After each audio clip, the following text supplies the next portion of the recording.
So Shabbat Shalom, everybody. I think we are going to begin. There's a number of us on Zoom that are there. Dear friends, the time is entering. It's now. It was a trick. People here have flags, so I was trying to find a flag for everybody. Sorry. That's okay. Where do you want this? Right there. Thank you. Here? Thank you. I'm so much. So Shabbat Shalom. And I want to say Shabbat Shalom to our friends on Zoom. Nice that you can be with us. I'm delighted that you who are here in the sanctuary can be here in the sanctuary as we slowly acclimate ourselves back to being of more than one dimension. On the laptop, we are one dimension. So let's kind of enter into this space on with the words on page 677.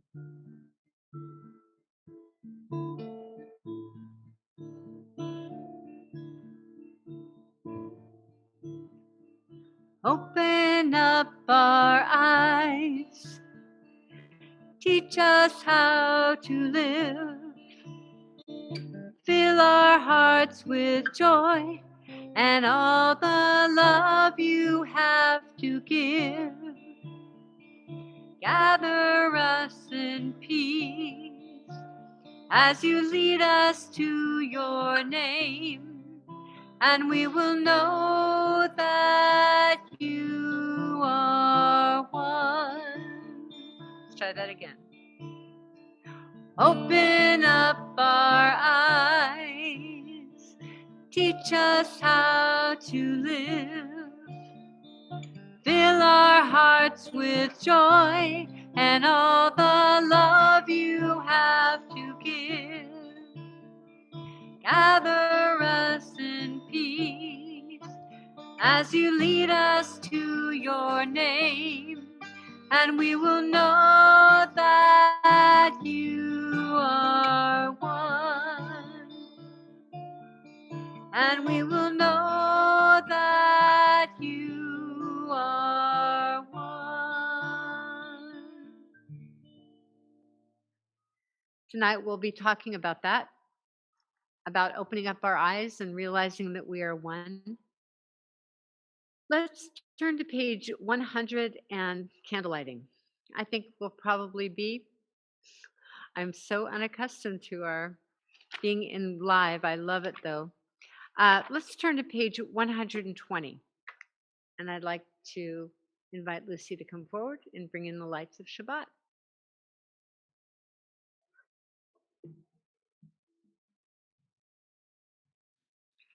If you're able, please stand.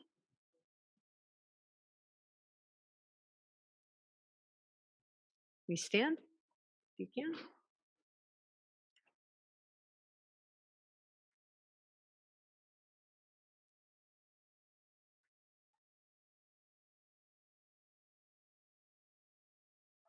Don't bring yourself in. There you go.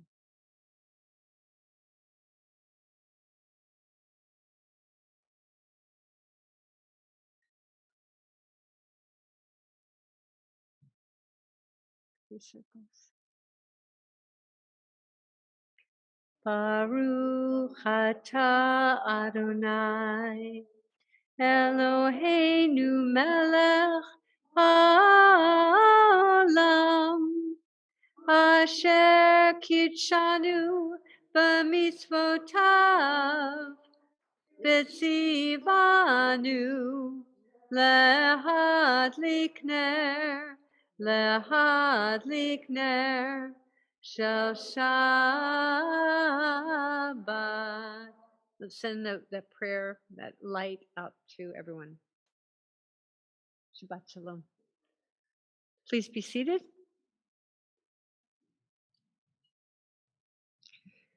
So the theme that we are lifting up this Shabbat is the recognition of shared humanity. It seems like such a simple thing. Of course, we're connected. Of course, we know this is true. And yet, we can walk through our lives with an us versus them or a you versus me mentality. We can define ourselves by our race, our gender, our education, our financial status, and so many other things. With very little effort, we judge, we separate the have nots from the haves and rationalize why the have nots have not.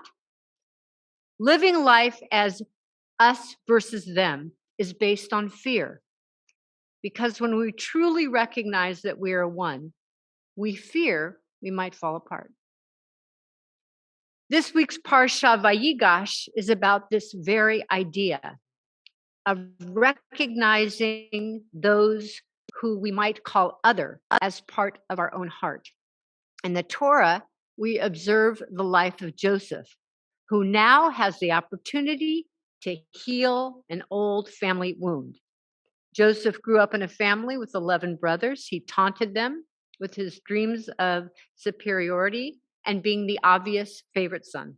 They bullied him and eventually tried to get rid of him by throwing him in a pit and selling him off as a slave to the Ishmaelites. The brothers concocted a story to tell their dad, named Jacob, that Joseph was torn to pieces by animals. And they rationalized privately that they were glad the arrogant Joseph was out of their hair forever. And yet, there is a famine, and the brothers travel to Egypt to procure food. They don't realize that the Egyptian leader is their brother Joseph. All they can see is a powerful authority figure. Joseph knows who they are and recognizes them immediately as the brothers who did him wrong. He tests them several times to see if they have changed. And with each test, he notes that indeed their hearts have changed. Later, Maimonides, 11th century, will teach us that teshuvah, true return to the soul, is proven when a person is in the same circumstance but responds differently. So now is perhaps the most dramatic moment in the entire Torah, where Joseph is no longer able to pretend in the veil of separation. He tells everyone to leave the room after he has tested his brothers many times, and a cry comes out throughout the palace. To his brothers, he says, "I am Joseph. Is my father still alive?" The brothers are speechless. Joseph is crying. The falsehood, the separation is over. And at last, they truly can look at one another, and that is where the healing begins. So this service, we welcome Bob Erlin, Executive Director of the Sacramento Region Coalition to End Homelessness. And in bringing you, Bob, here to the synagogue, we begin to crack that veil of illusion that separates us. Any one of us could have been in a situation out of our control that would have brought us to a place where we don't have the comforts that we enjoy.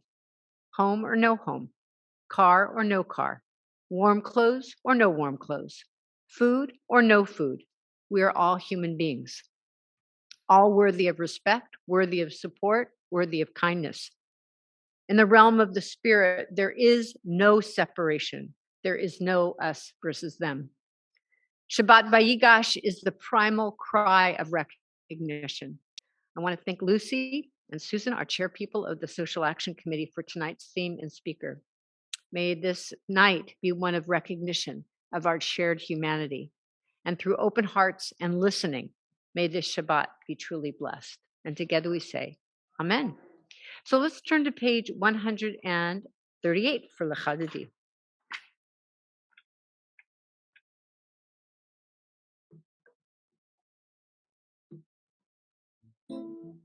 Lechadodi likrat kala, Panei Shabbat nekabela. Lechadodi likrat kala, Panei Shabbat nekabela.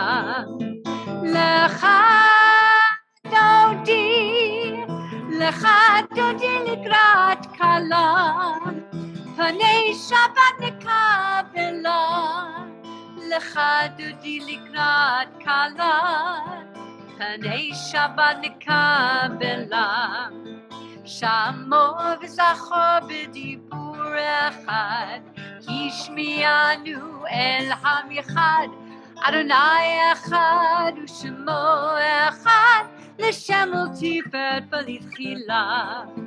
לך דודי, לך דודי לקראת כלה, פני שבת נקבלה, לך דודי לקראת כלה, פני שבת נקבלה.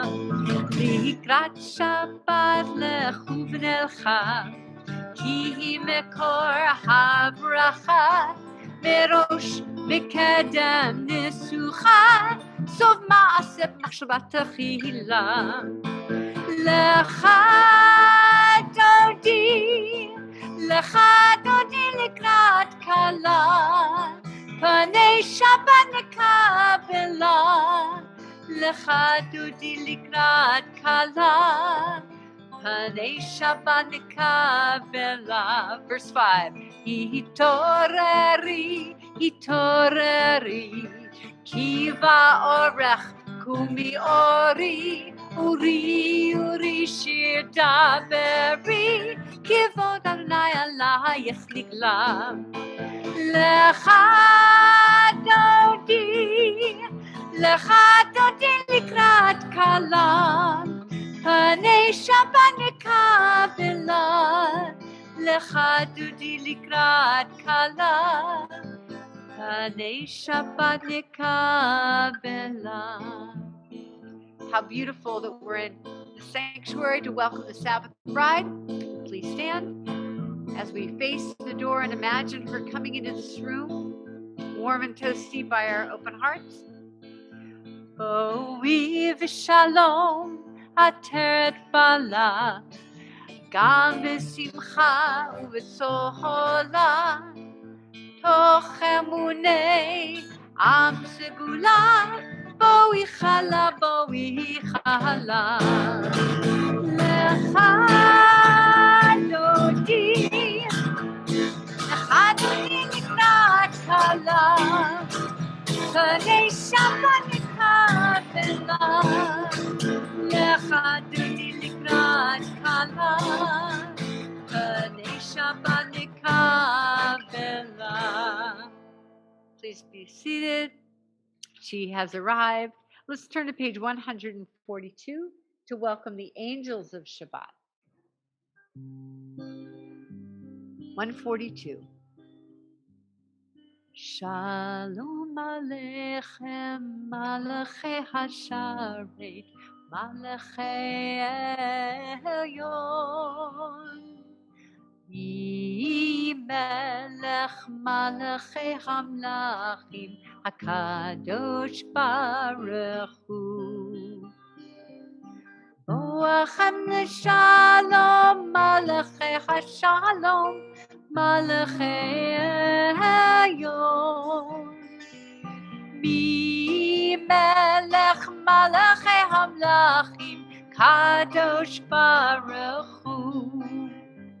Baruchuni l'shalom, Malachei Hashalom, Malachei Elyon.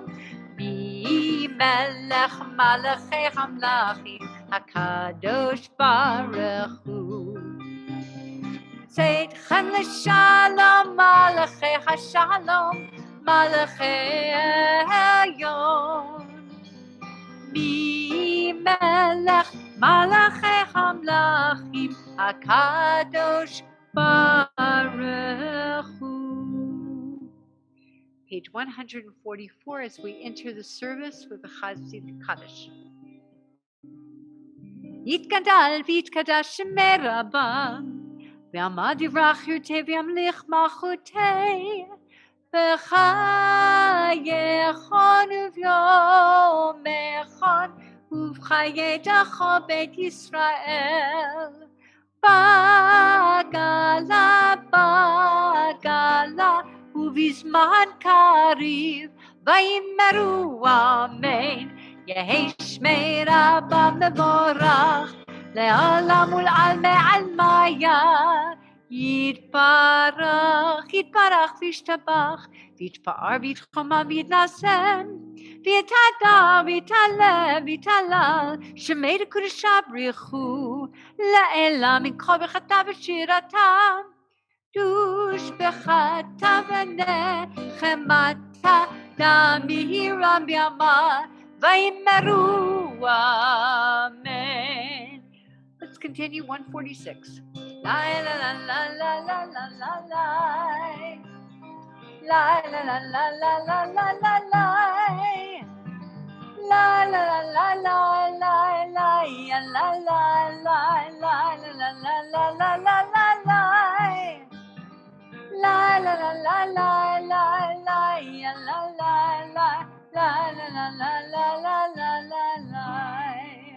Baruchu et Adonai HaMevorach.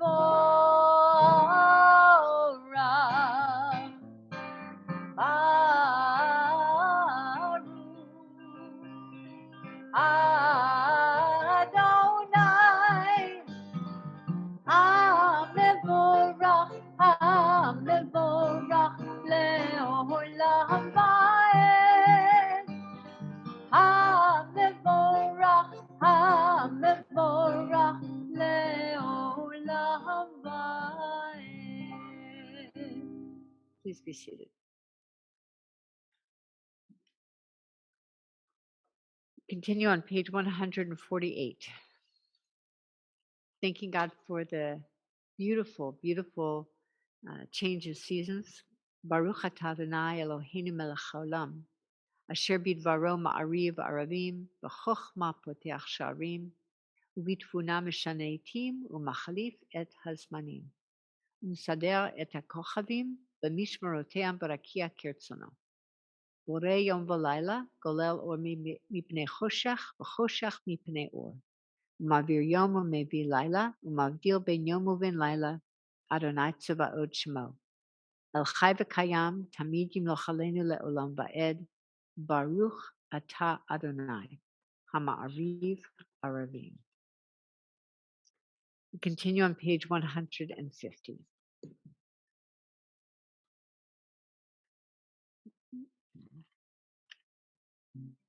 This is a melody we started to learn a little bit. Ahavat olam, Beit Yisrael, Amcha ahavta, Torah u'mitzvot, Chukim u'mishpatim, Otanu lemadeta. Try that with me. Ahavat olam, Beit Yisrael, Amcha ahavta, Torah u'mitzvot, Chukim u'mishpatim, Otanu lemadeta. Great. Second part. Aken Adonai Eloheinu b'shochbeinu u'kumeinu nasiach bechukecha v'nismach b'divrei Toratecha u'v'mitzvotecha le'olam va'ed. Back to the top. Ahavat olam, Beit Yisrael, Amcha ahavta, Torah u'mitzvot, Chukim u'mishpatim, Otanu lemadeta. Please stand for Shema.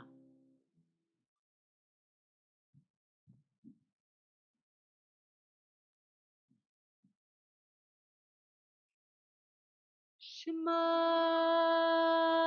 Yisrael, Adonai Eloheinu, Adonai Echad. And then whisper.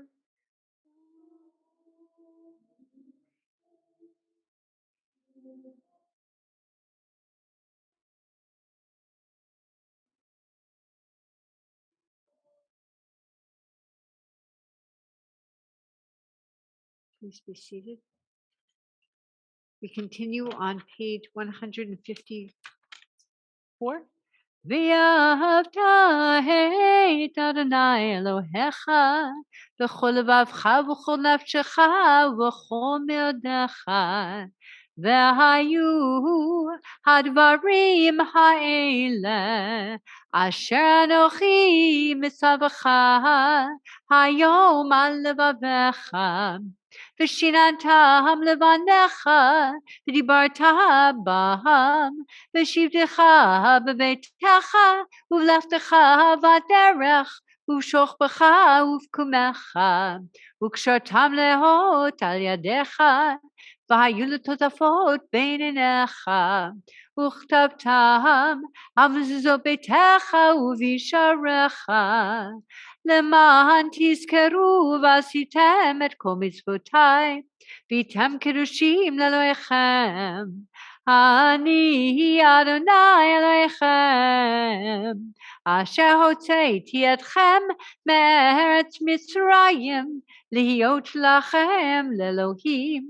אני אדוני אלוהיכם, אדוני אלוהיכם אמת.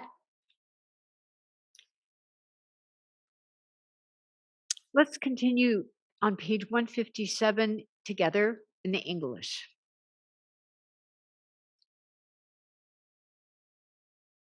Standing on the parted shores of history, we still believe that we were taught before ever we stood at Sinai's floor, that wherever we go, it is eternally Egypt, that there is a better place, a promised land, that the winding way to that promise passes through the wilderness, and there is no way to get from here to there except by joining hands and marching together. Page 158. Ya la la la la la, ya la la la la, ya la la la la la, ya la la la la, la la la la la, ya la la la la, la la la la la, ya la la la la. Bi chamocha balim Adonai, bi kamocha nedar bakodesh, nora tehilot osefele, nora tehilot osefele. מלאכותך ראובניך, בוקי הים לפני משה ומרים, זה אלינו ואמרו, אדוני ימלוך לעולם ועד. ונאמר כי פדה אדוני את יעקב, וגאלו מיד חזק ממנו. ברוך אתה אדוני Ga'al Yisrael. We continue in the English on page 161, asking that all of us have a shelter. Give us a place together. Give us a place to rest, Adonai our God. Bring us into shelter in the soft, long evening shadows of your truth. For with you are true protection and safety, and in your presence are acceptance and gentle love. Watch over us as we go forth. Prepare for us as we return. Spread over us your shelter of peace, over all we love, over our Jerusalem and yours. Baruch atah Adonai, hapores sukat shalom aleinu ve'al kol amo Yisrael ve'al Yerushalayim. Continue on page 162. Nisharu b'nei Yisrael et ha-Shabbat, לעשות את השבת לדורותם. ברית עולם ביני ובין בני ישראל, אותי לעולם.